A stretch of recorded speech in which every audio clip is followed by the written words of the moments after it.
शुनि चैव श्वपाके च शुनि चैव श्वपाके च Pandita समदर्शिनः।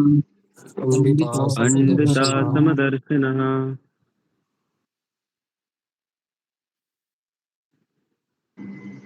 Translation: The humble sages, by virtue of true knowledge, see with equal vision a learned and gentle Brahman, a cow, an elephant, a dog, and dog eater, outcast. Hare Krishna. हरे कृष्णा। तो यहाँ पे भगवान बता रहे हैं एक पंडित के बारे में। तो पंडित सुनते ही हमारे ध्यान में क्या आता है, क्या दृश्य ध्यान में आता है? कुछ आता है ध्यान में दृश्य कोई?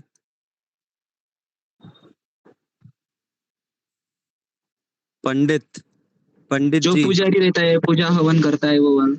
हाँ, पूजा हवन करता है, भगवा रंग का कपड़ा पहनता है, भगवा या फिर पीले रंग का कपड़ा, उस पे अलग अलग मंत्र लिखे रहते हैं, राइट? दाढ़ी और बड़े बड़े बाल रहते हैं। तो हमको पंडित सुनते ही, और अगर रास्ते में भी कभी अगर हमें ऐसा कोई व्यक्ति दिख जाता है इस पोशाक में, तो हमको लगता है बहुत बड़ा पंडित है वो। हम लोग बोलते भी हैं पंडित जी बोलते हैं मंदिर में जाने के बाद। तो यहाँ पे भगवान वास्तविक अर्थ बता रहे हैं पंडित जो होता है किसको बोलते हैं पंडित। तो अगर एक्चुअली अगर हम वर्ड के ऊपर जाए, तो ये जो पंडित वर्ड है, ये एक ज्ञानी व्यक्ति के लिए शब्द ये यूज किया जाता है। पंडित मतलब ज्ञानी, जिसको अच्छा खासा ज्ञान है उसको बोलते हैं पंडित। ओके, पंडित मतलब पूजा पाठ करने वाले को पंडित नहीं बोलते। ऑफ कोर्स पूजा पाठ भी करता है ज्ञानी व्यक्ति, बट उसका मुख्य अर्थ रहता है जिसको ज्ञान है, वास्तविक प्रामाणिक ज्ञान है। तो जिसको वास्तविक ज्ञान है वो सभी को समदृष्टि से देखता है, समभावना रखता है सभी व्यक्तियों के प्रति, सभी जीवों के प्रति। तो यहाँ पे उदाहरण किन किन का दिया है? गाय, ब्राह्मणे, ब्राह्मण, गाय, हाथी, कुत्ता और कुत्ते को खाने वाला। शुनि चैव श्वपाके च, शुनि मतलब कुत्ता, श्वपाक मतलब कुत्ते को खाने वाला, मतलब आउटकास्ट, मतलब शूद्र से भी निचली जातियां।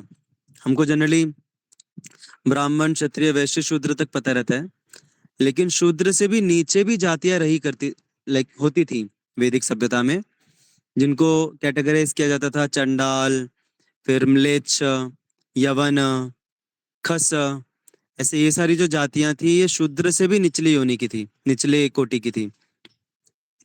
तो इसमें से चंडाल का मतलब होता है जो कुत्ते को खाता है, या फिर उसको श्वपाक भी बोल सकते हैं। श्व मतलब कुत्ता, पाक मतलब जो खाता है, जो कुत्ते को खाता है।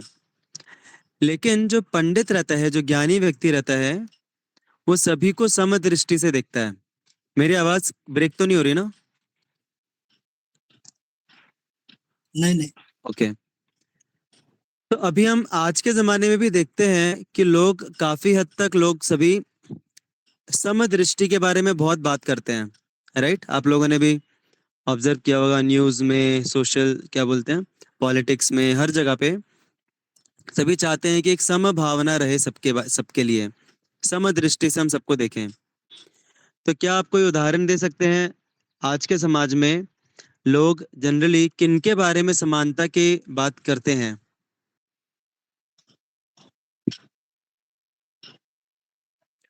यस, यस, मुझे लगा था सबसे पहले ये रिस्पॉन्स आएगा, जेंडर इक्वालिटी, कि पुरुष और स्त्री में भेदभाव नहीं करना चाहिए। और कौन सी इक्वालिटी के बारे में बात करते हैं लोग आजकल?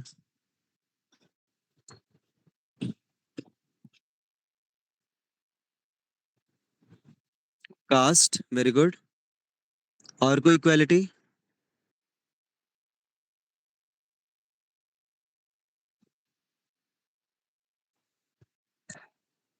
बोलिए बोलिए, बाकी लोग है कि नहीं मीटिंग में? लीडरशिप, हाँ, लीडरशिप, लीडरशिप। लीडर, लीडरशिप कैसे? लीडरशिप मतलब? जैसे चुनाव में जो भी चल रहा है, रिजर्वेशन हो रहे हैं हाँ, रिजर्वेशन वो सब तो कास्ट उसमें आ गया। कि कलर में, यस, जैसा तेजस्वी ने बोला, काले गोरे में अल्टीमेटली हैं तो व्यक्ति ही दोनों भी। तो क्या बोलते थे उसको? आ अपार्थिड, बोलते थे, साउथ अफ्रीका में जो हुआ करता था पहले, काले गोरे में भेद होता था, तो इसका खंडन किया गया। तो जनरली समाज में इन अलग अलग प्रकार के खंडनों, इन अलग अलग प्रकार की इक्वालिटी के बारे में बात की जाती है, और उसमें से सबसे प्रोमिनेंट दो कौन सी इक्वालिटी के बारे में बात की जाती है जो सबसे पहले रिस्पॉन्स आया? जेंडर इक्वालिटी, और दूसरा कास्ट इक्वालिटी। तो अभी आप मुझे बताइए, आप सभी, आप में से किस किस को लगता है कि ये सारी जो इक्वालिटीज हैं, चलो ठीक है, हम जेंडर इक्वालिटी के बारे में बात करते हैं। आप में से किस किस को लगता है कि पुरुष और स्त्री जो है वो समान है, इक्वल है? जेंडर इक्वालिटी आप में से किन किन, आप में से कौन कौन है जो सपोर्ट करता है जेंडर इक्वालिटी को? You can give a Thums up. और कौन कौन सपोर्ट नहीं करता है, you can give a thumbs down. थोड़ा कंट्रोवर्शियल क्वेश्चन पूछ लिया मैंने। कोई प्रॉब्लम नहीं है यहाँ पे, कोई पॉलिटिकल, कोई फैमिली, इसलिए हम लोगों ने अलग फोरम बनाया जिसमें हम खुल के बात कर सकते हैं अभी। सो आप में से कुछ लोग जेंडर इक्वालिटी को सपोर्ट कर रहे हैं, कुछ लोग सपोर्ट नहीं कर रहे हैं। अच्छा, तो मैं पूछना चाहूंगा, जो लोग सपोर्ट नहीं कर रहे उनसे, आप लोग क्यों सपोर्ट नहीं कर रहे जेंडर इक्वालिटी को? पूरी दुनिया सपोर्ट कर रही है। यस,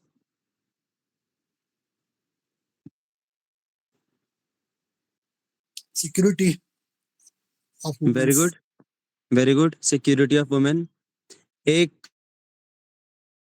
अ, आदमी जो है, पुरुष जो है, वो आधी रात को भी कहीं पे भी निकल के कहीं पे भी जा सकता है। ऑफ कोर्स आज के जमाने में पुरुष भी सेफ नहीं है, बट रिलेटिवली अगर देखा जाए तो, रिलेटिवली अगर देखा जाए तो पुरुषों के केस में सिक्योरिटी का उतना इशू नहीं आता जितना स्त्रियों के केस में आता है। So that is one valid point. और कुछ?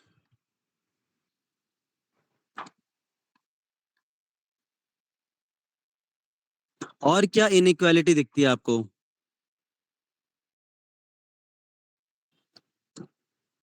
सिर्फ सिक्योरिटी और कुछ नहीं है? प्रभु जी, फिजिकली दे आर डिफरेंट। हाँ, ऑब्वियसली। गॉड ने ऐसे बनाया है, तो हमें क्यों मतलब सेम वर्क देना है या सेम रिस्पॉन्सिबिलिटी नहीं दे सकते एग्जैक्टली, स्ट्रेंथ वाइज या अदर एग्जैक्टली, एस्पेक्ट्स में। Exactly, perfect point. यही मुझे पॉइंट चाहिए था कि आप कितना भी इक्वालिटी इक्वालिटी कर लो आर्टिफिशियली, लेकिन अल्टीमेटली बॉडी ही डिफरेंट है ना। बॉडीली स्ट्रक्चर, बॉडीली स्ट्रेंथ फर्क है। आप आर्टिफिशियली उसको आप नकार कैसे सकते हो? It is different, definitely it is different. अभी एक स्त्री है, वो बच्चे को 9 महीने अपने पेट में पाल सकती है। कोई पुरुष पाल सकता है क्या 9 महीने पेट में बच्चे को? नहीं पाल सकता। तो there is no equality, only शारीरिक स्तर पे भेद है दोनों में। अच्छा, जो जो लोग बोल रहे थे कि थम्स अप कर रहे थे कि इक्वालिटी है, इक्वालिटी होनी चाहिए, आप लोग क्यों लगता है कि इक्वालिटी होनी चाहिए?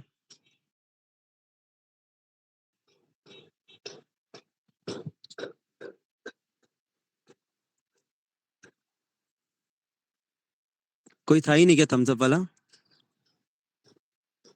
अच्छा, किस किस को लगता है कि इक्वालिटी होनी चाहिए? किस किस को लगता है नहीं होनी चाहिए?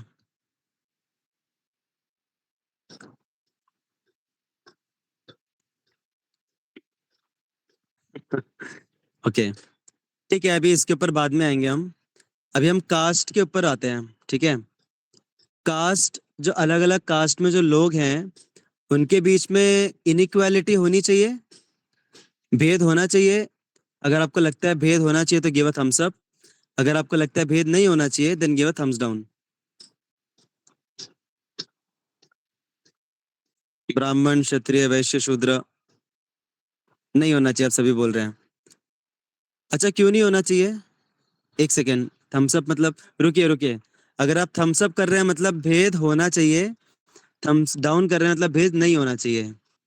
अभी नहीं कीजिए। प्रभु जी, मैं कंफ्यूज हो गया था। मतलब जाति, मतलब आज के जमाने में जो जाति चल ओके रही है, ओके ओके, नहीं ओबीसी नहीं, वगैरह मैं, से उस तरह। ठीक है, एक काम करते हैं, आज के जमाने की बात करते हैं। तो आज के जमाने में आप सभी बोल रहे हैं कि नहीं होना चाहिए, इन सब भेद नहीं होना चाहिए, राइट? राइट। या तो क्या कारण है उसका? मतलब जो शास्त्रों के हिसाब से या फिर भगवान ने जिस तरह से चातुर्वर्ण का या फिर उनके कर्म और गुणों के विभाजन से जो जाति बनाई है उस हिसाब से होना चाहिए। बट जो इंसानों ने बनाया है जैसे धर्म के हिसाब से डिवाइड किया है या जाति के हिसाब से, वो नहीं होना चाहिए। या तो इन शॉर्ट आज के सोसाइटी में सब कुछ हौच पौच है, पूरा खिचड़ी बन चुका है। मतलब हम बोल नहीं सकते कि जो ब्राह्मण है वो प्रॉपर प्योर ब्राह्मण है। जात से हो सकता है कोई ब्राह्मण हो, लेकिन कर्म और गुण हो सकता है उसके शूद्र से भी गए बीते हों। और कोई हो सकता है कि वो शूद्र हो, लेकिन हो सकता है लिनियज में उसके पहले कोई तो ब्राह्मण उसके परिवार में हो। तो सब कुछ मिक्स्ड अप है आज के ज़माने में, तो इसीलिए आज के ज़माने में ये चीज़ें उतनी वैलिड नहीं होती। बट अगर हम वर्णाश्रम धर्म पे जाते हैं, वैदिक सभ्यता में जाते हैं, तो क्या भेद करना सही था या गलत था? वैदिक सभ्यता में अगर भेद करना सही था तो गिव अ थम्स अप, गलत था तो गिव अ थम्स डाउन।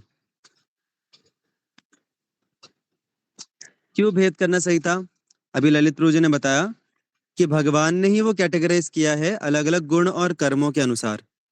अगर आप किसी ब्राह्मण को बोलोगे पैसा कमाने के लिए, तो वो बेचारा हमेशा घाटे में ही रहेगा, क्योंकि उसका प्रवृत्ति ही नहीं है पैसा कमाना। उसका नेचर ही वैसा नहीं है। उसका नेचर क्या है? उसको नेचर है कि वो शास्त्रों का अध्ययन करे, पठन पाठन यजन याजन, मतलब शास्त्रों को पढ़े और दूसरों को समझाए, और यज्ञ करे, भगवान की सेवा करे और दूसरों को भी उसमें एंगेज करे। तो ये ब्राह्मण का स्वभाव है, और स्वभाव ऐसी चीज है जिसको बदला नहीं जा सकता, जो कि हमारा नेचर ही है, नेचर को बदला नहीं जा सकता। उसी प्रकार से आप वैश्य को बोलोगे चलो तुम थोड़ा सा शास्त्रों का अध्ययन करो, वो बेचारा आधे घंटे में बोर होके भाग जाएगा। वही अगर आप शूद्र को बोलोगे कि पैसा कमाओ, तो वो पैसा कमा के उसको मिसयूज करेगा, पापमय कृत्यों में लगाएगा, क्योंकि वो जिम्मेदार नहीं है पैसे को लेके। आप क्षत्रियो को बोलोगे कि मजदूरी करो, तो वो मजदूरी करने जाएगा, लेकिन बीच बीच में तलवार निकाल लेगा अपनी गुस्से में आके, राइट? तो सभी का अपना अपना स्वभाव है, और स्वभाव को बदला नहीं जा सकता। स्वभाव को एंगेज किया जा सकता है सही जगह पे। जिसका जैसा स्वभाव है उसको वैसा एंगेज करना चाहिए, ना कि हम उसके स्वभाव को बदलने का प्रयास करें। नहीं, that is not good. Artificially किसी के भी स्वभाव को बदलना नहीं चाहिए। और हमें खुद को भी देखना चाहिए कि मेरा इंक्लिनेशन कहाँ पर है, मुझे क्या सही लगता है, क्या नेचुरली मैं कर पाता हूँ, उसके हिसाब से हमें खुद को एंगेज करना चाहिए पॉजिटिवली। तो भेद तो है, भेद को हम नकार नहीं सकते, लेकिन अभी यहाँ पे भगवान क्या बोल रहे हैं? भगवान बोल रहे हैं कि भेद नहीं करता है पंडित जो है, जो ज्ञानी पुरुष है वो किसी में भेद नहीं करता। वो पुरुष और स्त्री में भेद नहीं करता। वो अलग अलग जो ये जाति है उसमें भेद नहीं करता। वो इवन जानवरों में भी भेद नहीं करता, पुरुष और जानवर में भी भेद नहीं करता। और अलग अलग प्रकार के जो जानवर है उनमें भी भेद नहीं करता।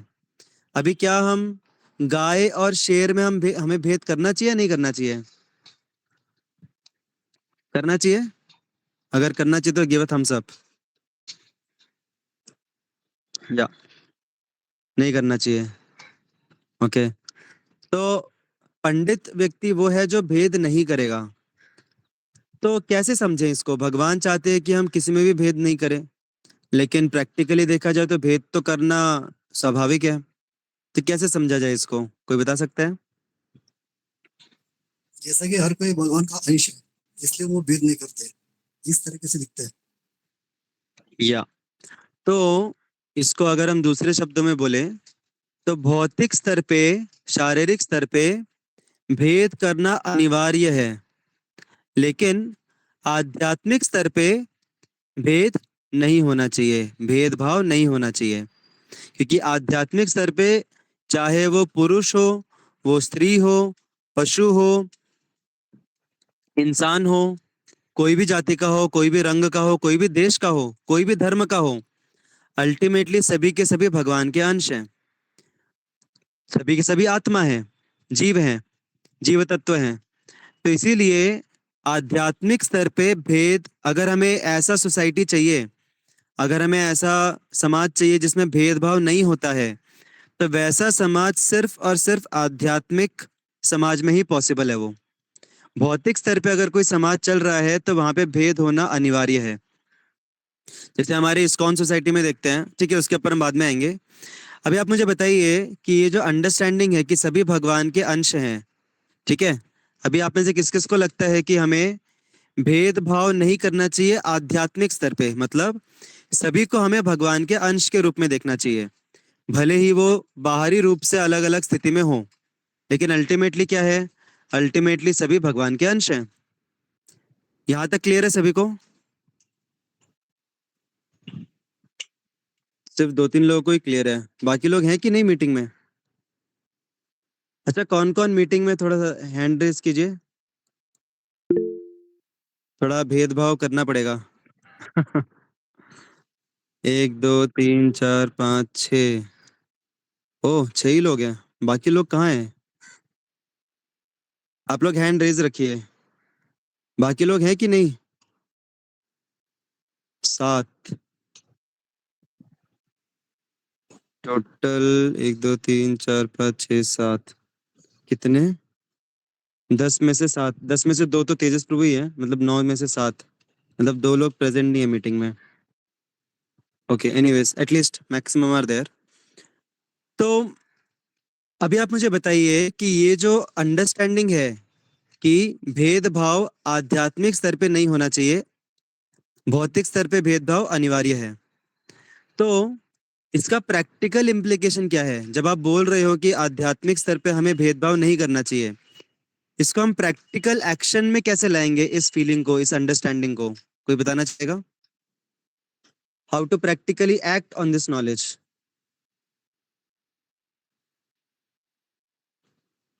एक बात है मान लेना कि हाँ ठीक है, सभी लोग भगवान के अंश हैं, ठीक है, मान लिया हमने, लेकिन उससे फर्क क्या पड़ रहा है हमारे प्रैक्टिकल डीलिंग में? क्या फर्क पड़ेगा? अगर शेयर है तो हमको शेयर से थोड़ा दूरी बनाए रखना पड़ेगा। वो तो आपने भेदभाव का प्रैक्टिकल एप्लीकेशन बताया, मैं समभाव की प्रैक्टिकल एप्लीकेशन पूछ रहा हूँ। हाउ टू अप्लाई दिस समभाव, समभावना in a practical sense, understanding that everyone is Krishna's part and parcel.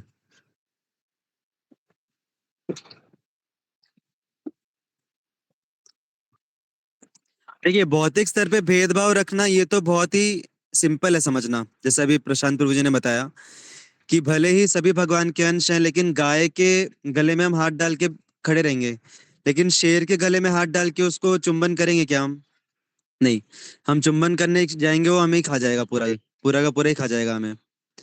और उसी प्रकार से जो कार्य पुरुष कर सकते हैं शारीरिक स्तर पे, वो कार्य स्त्रियां नहीं कर सकती। शारीरिक स्तर पे जो बहुत हैवी लोडेड चीजें रहती हैं, पुरुष कर सकते हैं। स्त्रियों के लिए फिजिकल बॉडी वैसा बनाया नहीं है भगवान ने, प्रकृति ने। स्त्रियां जो है वो बच्चों को अपनी कोख में रख सकती हैं, पुरुष नहीं रख सकते। तो ऐसे बहुत सारे शारीरिक स्तर पे भेदभाव हमें करना ही पड़ेगा, उसको हम अवॉइड नहीं कर सकते, सोसाइटी जितना भी बोले, we can never avoid that. लेकिन इसका मतलब ये है क्या कि हम भेदभाव ही करते रह जाएं फिर? राइट, क्योंकि भगवान चाहते हैं कि हम समभाव रखें।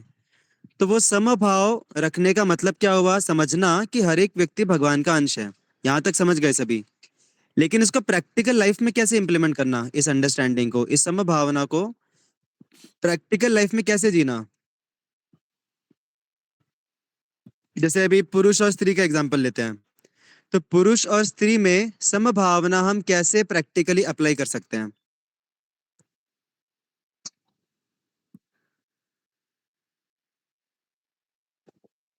यस, कोई बता सक अगर कोई बताना चाहते हैं तो बताइए, नहीं तो थम्स डाउन कीजिए, मुझे समझ में आ जाएगा कि we have to proceed ahead.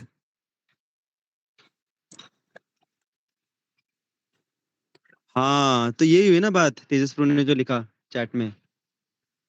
देखिए, सबके अंदर समानता क्या है? सबके अंदर समानता है कि सभी भगवान के अंश हैं, आध्यात्मिक स्तर पे समानता है। इसका मतलब क्या हुआ? आध्यात्मिक स्तर पे हमें सबके साथ इक्वली बिहेव करना चाहिए।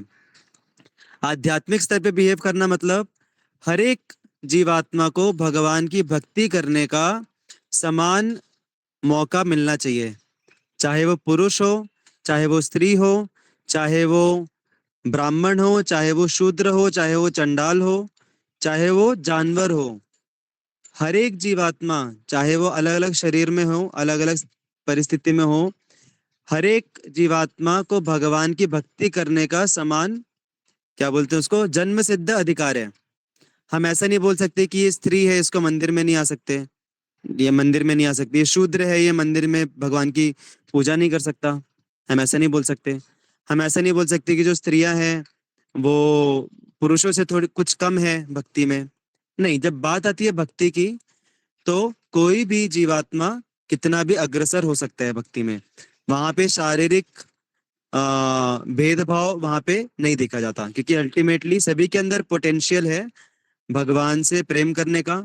सभी के अंदर इक्वली पोटेंशियल है भगवान के करीब जाने का, चाहे वो किसी भी शरीर में हो। तो अभी इसका मतलब ये है क्या कि हम मंदिर में कुत्ते बिल्ली को ला सकते हैं मंदिर के अंदर, और शूद्र जो है, जो कर्म से भी शूद्र है, उसको हम मंदिर में भगवान का विग्रह सेवा करने के लिए अलाउ कर सकते हैं क्या?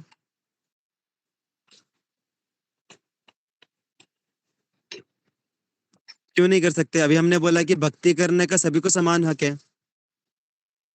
फिर उनका क्वालिटीज अलग है, करेक्ट, एलिजिबिलिटी मिलेगा। करेक्ट, क्वालिटीज अलग हैं। यस, और कुछ तेजस Pru? Yes, Prabhu. We can't allow them, but we can help them improve their consciousness. Perfect, very good. तो भक्ति करने का मतलब सिर्फ यही नहीं होता कि हम विग्रह सेवा करें। भक्ति बहुत अलग अलग तरीकों से की जाती है।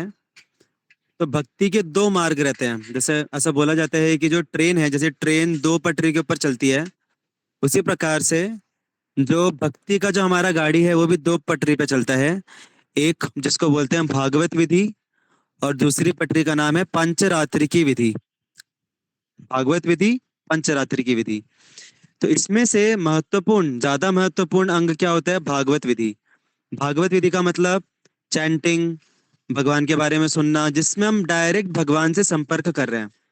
ओके, बिना किसी बाहरी क्या बोलते हैं, बाहरी रिसोर्स का यूज करते हुए हम चैंटिंग, बिना किसी चीज के भी हम चैंटिंग कर सकते हैं। हम भगवान का स्मरण नेचुरली कर सकते हैं।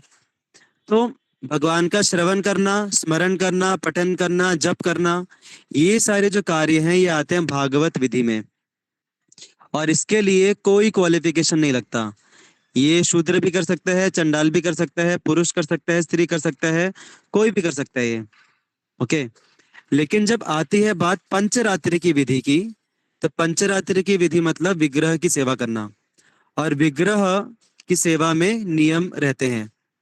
ओके, और इसमें साफ सुथरा, साफ सफाई, क्लीनलीनेस, स्टेट ऑफ कॉन्शियसनेस, ये सारी डिटेल्स मैटर करती हैं पंचरात्रि की विधि में।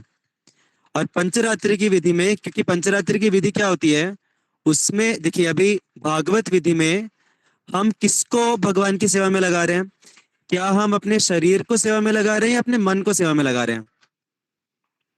अगर आपको लगता है हाँ, मन को हम सेवा में लगा रहे हैं भगवान के, चैंटिंग करके, सुन के, स्मरण करके। लेकिन पंचरात्रि की विधि जो है उसमें हम शरीर को भगवान की सेवा में लगा रहे हैं। समझ रहे हैं? जब हम पूजा पाठ करते हैं, विग्रह सेवा करते हैं, तो हम किसको लगा रहे हैं भगवान की सेवा में? शरीर को। Is this clear? और क्लियर है कि नहीं? कुछ कीजिए रिएक्ट। या तो क्योंकि शारीरिक स्तर पे भेदभाव करना पड़ेगा, शारीरिक स्तर पे भेदभाव करना अनिवार्य है, तो इसीलिए पंचरात्रि की विधि में भेदभाव करना पड़ता है, क्योंकि शरीर को हम भगवान की सेवा में लगा रहे हैं। इसलिए पूजा पाठ में, विग्रह सेवा में, अलग अलग जो ये क्या बोलते हैं उसको, संस्कार वगैरह जो होते हैं, उसमें ये सारी चीजें देखनी पड़ती हैं। क्लीनलीनेस, प्योरिटी, ये सब मैटर करता है। लेकिन ऐसा नहीं है कि अगर किसी को उससे वंचित किया जा रहा है मतलब वो भक्ति में आ ही नहीं सकता, ऐसा नहीं है। भक्ति में ज्यादा महत्व दिया गया है भागवत विधि को, और भागवत विधि के लिए कोई क्वालिफिकेशन की जरूरत नहीं है। Nothing else matters, everyone can be engaged in that. यहाँ तक क्लियर हुआ? तो ये एक अंडरस्टैंडिंग हुआ भेद नहीं रखने का। दूसरा अंडरस्टैंडिंग हुआ भेद नहीं रखने का। देखिए, हर एक जीव जो है वो भगवान का अंश है। इसका मतलब हर एक जीव आंतरिक स्तर पे शुद्ध है। अभी बाहरी स्तर पे हो सकता है बहुत सारे उसके अंदर उसके ऊपर अज्ञानता के अलग अलग कवरिंग्स हों, लेकिन ultimately internally everyone is a pure entity and everyone has a potential to improve themselves. हर एक व्यक्ति खुद को इम्प्रूव कर सकता है, हर एक व्यक्ति के अंदर ये पोटेंशियल है। तो बेसिकली यहाँ पे पॉइंट आता है कि हमें हर एक जीवात्मा का रिस्पेक्ट करना चाहिए। We should respect every living entity because they all are part and parcel of Krishna. Ultimately सभी भगवान के अंश हैं, इसलिए हमें सभी का रिस्पेक्ट करना चाहिए, सभी का सम्मान करना चाहिए। सम्मान करने का तरीका अलग अलग हो सकता है। हम शेर को सम्मान करते हैं दूर से, गाय को सम्मान करते हैं आलिंगन करके। उसी प्रकार से हम हमारे आसपास जितने भी लोग हैं उसमें से कुछ लोग होंगे बहुत साधु प्रकार के व्यक्ति होंगे, तो उनका सम्मान और उनके प्रति प्रेम हम कैसे बर्ताव करते हैं? उनकी सेवा करके, उनको खुश करके। ऐसे लोग हो सकते हैं हमारे आसपास जो कि थोड़े दुष्ट प्रवृत्ति के हों, जिनके ऊपर वो दुष्ट नहीं है लेकिन उनके ऊपर दुष्ट वाली प्रवृत्ति भारी है, हावी है उनके ऊपर, जो बहुत गालियां देते हैं लोगों को, क्रिटिसाइज करते हैं, दूसरों को मुश्किल में डालने की कोशिश करते हैं, उनको आनंद आता है उसमें। तो ऐसे लोगों के प्रति हम रिस्पेक्ट और उनके प्रति हम प्रेम कैसे दिखा सकते हैं? By trying to help them come out of this problem. उनके अंदर की जो ये नेगेटिविटी है उससे बाहर लाके, उससे बाहर लाने के लिए हेल्प करके। उसके लिए हो सकता है हमें कभी उनको करेक्शंस देना पड़े, कभी हो सकता है कि हमें उनको गुस्सा करना पड़े, डांटना पड़े, लेकिन अल्टीमेटली ये सारे कार्य होने चाहिए एक ही इच्छा के साथ कि हम उनको बेनिफिट करें, that we benefit them and we try to bring them closer to Krishna. और अल्टीमेटली अगर हम हर एक व्यक्ति को भक्ति देते हैं, आप मतलब मैं आपको असंख्य उदाहरण दे सकता हूँ ऐसे ऐसे लोगों का जो एकदम अधम पापी नीच में गिनती होती थी उनकी। मैं शास्त्रों से भी और रियल लाइफ से भी मैं काफी सारे उदाहरण दे सकता हूँ, लेकिन समहाउ उन वो भक्ति में आए, समहाउ उन्होंने भक्ति का प्रोसेस करना शुरू किया और प्रोसेस करते करते वो ऐसे स्थिति पे चले गए कि वो बड़े बड़े संत महात्मा से भी ज्यादा अच्छे हो गए वो लोग। तो भक्ति में ये पावर है। क्यों? क्योंकि अल्टीमेटली बाहर कितना भी कवरिंग हो अज्ञानता का, बुरे आदतों का, लेकिन आंतरिक रूप से हर एक व्यक्ति क्या है? हर एक व्यक्ति भगवान का अंश है। तो हर एक व्यक्ति के अंदर पोटेंशियल है कि वो सुधर सकता है अगर वो भगवान के संपर्क में आए। तो आप में से किसी के जीवन में ऐसा कोई व्यक्ति है जिसके ऊपर आपको बहुत गुस्सा आता है, जिससे बहुत इरिटेट होता है आपको, और जो जो आपको बिल्कुल पसंद नहीं है? ऐसा कोई व्यक्ति है आपके जीवन में? यस, वो व्यक्ति मैं तो नहीं हूं ना, होपफुली मैं नहीं हूं वो व्यक्ति। तो नहीं नहीं, आप लोग थम्स डाउन देने की जरूरत नहीं है, आई अंडरस्टैंड। सो ऐसे जो लोग रहते हैं, देखिए अगर हमें उनसे कुछ डील ही नहीं करना है, अगर हमें उनको पूरी तरह अवॉइड करना है तो अलग बात है, लेकिन जो पंडित रहता है, इसलिए यहाँ पे पंडित की बात की जा रही है, साधारण साधारण व्यक्ति की बात नहीं की जा रही। पंडित जो है, जो ज्ञानी व्यक्ति है, वो ऐसे लोगों के प्रति भी करुणा का भाव रखेगा और वो कोशिश करेगा कि इन लोगों को मैं भक्ति में लाऊं कैसे तो भी, क्योंकि भगवान की कृपा मिलती है ना, तो बुरे से बुरा व्यक्ति भी सुधर सकता है भगवान की कृपा से। तो अगर हमें किसी पे गुस्सा आता है, किसी से घृणा होती है, तो अगर हम वास्तविक रूप में भक्त बन रहे हैं, अगर हम प्रगति कर रहे हैं भक्ति में, तो हमारे अंदर से इच्छा होगी कि चलो इसको थोड़ा भगवान से कनेक्ट करता हूं मैं, समहाउ डायरेक्टली और इनडायरेक्टली, प्रसाद के माध्यम से, कीर्तन के माध्यम से, मंदिर में समहाउ उनको लेके आने का, या फिर अननोइंगली उनको कुछ तो सेवा में लगाने का, किसी भक्तों के, भगवान की। तो ऐसे करके भक्ति के प्रोसेस से हर एक व्यक्ति जो है वो सुधर सकता है। Everyone has a potential to improve themselves if we connect them to Krishna, because ultimately हर एक व्यक्ति क्या है? हर एक व्यक्ति भगवान का अंश है। अभी जब Chaitanya Mahaprabhu, I just end with that, Chaitanya Mahaprabhu जब भ्रमण करते थे तो जंगल में जो जानवर रहते थे, जब वो कीर्तन करते थे तो जंगल में जो जानवर रहा करते थे, शेर, अलग अलग चीता, लोमड़ी, हिरण, इन सबको भी वो लोग संकीर्तन में लगाते थे। मतलब चैतन्य महाप्रभु उनको भी संकीर्तन में लगाते थे। सारे शेर, चीता और हिरण सब लोग आपस में मिलके आलिंगन करके वो नाच रहे हैं। क्यों? क्योंकि आध्यात्मिक स्तर पे अगर कोई जीवात्मा आता है तो उनके बीच के जितने भी संघर्ष हैं, जितने भी मनमुटाव हैं, सबके सब खत्म हो जाते हैं, because at spiritual level everyone is equal, हर एक व्यक्ति समान है, लेकिन भौतिक स्तर पे भेदभाव करना भी जरूरी है, क्योंकि दैट इज ऑल्सो अनिवार्य thing, that is also practically important. So that's some basic understanding on this shloka. We'll end here. हमारे मीटिंग में कुछ इंट्रूडर्स दिख रहे हैं हमें. Still, it is nice to see these intruders in the meeting. Very happy to see that. So, Hare Krishna. Still, our time is up, so we'll stop here. Hare Krishna. Srimad Bhagavad Gita की जय जय. श्रील प्रभुपाद की जय. जय. Thank you so much. Hare Krishna. Hare Krishna. Hare Krishna. Hare Krishna.